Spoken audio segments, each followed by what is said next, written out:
ఆవేశపడకు. నేను ఓసీలో పనిచేయను. నా సైజుకు తగ్గట్టుగా నాకు పెద్ద రూమ్ కావాలి. ఆ జాకీని నీ జీవితం నుంచి తొలగిస్తే నువ్వు నాకు నీ రూమ్ ఇస్తావా ఇవ్వవా? అది వర్కౌట్ అవుతుందా?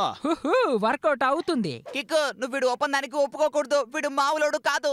అంతేకాదు ఆ జాకీ చాలా పాపం కిక్కు. అనవసరంగా మాట్లాడకు గంతర్. నేను నా మనసు మార్చుకున్నా. ఇలాంటి అన్యాయాలకు అక్రమాలకు నేను నీకు తోడుగా ఉంటాను. రే బక్కుడా, నీ డొక్క చిరుగుద్ది. మీ ఇద్దరు అసలు బాగుపడరు. స్నేహితుడా, చెప్పు, డీలు నీకు ఓకేనా? కిక్కు, కంపునరుడితో చేరకు. ఈ ఒప్పందానికి ఒప్పుకున్న ఒప్పందం వల్ల వాళ్ళ ఒప్పందానికి తగ్గట్టు లాభం వస్తే రెండవ ఒప్పందదారుడికి తను అడిగినట్లు గదిని చెయ్యాలి. ఈ ఒప్పందం తర్వాత ఎలాంటి మార్పులు చెయ్యకూడదు. సంతకం పెట్టు. ఇంకైపోయింది.